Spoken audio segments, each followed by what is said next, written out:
कोल्हापुरातील सरनाईक कॉलनी इथल्या डॉक्टर संजीवनी रोकडे यांच्या घरातून दागिने आणि रोकड चोरीला गेली होती।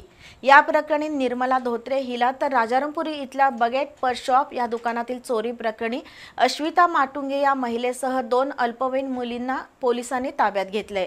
या चोरट्यांकडून राजारामपुरी पोलिसांनी 1,35,000 रुपये किमतीचे दागिने, रोकड आणि पर्स जप्त केली। कोल्हापुरातील राजारामपुरी पोलीस ठाण्याच्या हद्दीतील सरनाईक कॉलनी इथल्या डॉक्टर संजीवनी रोकडे यांच्या घरात 8 जानेवारीला चोरी झाली होती। त्यामध्ये दागिने आणि रोकड अशी 1,31,000 रुपये लंपास झाले होते।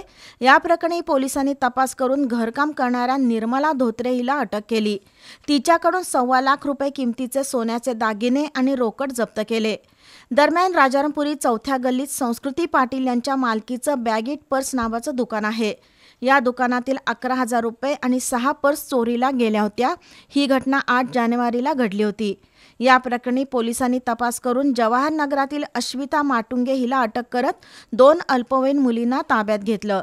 त्यांच्याकडून चोरीतील रोकड आणि पर्स जप्त करण्यात आली।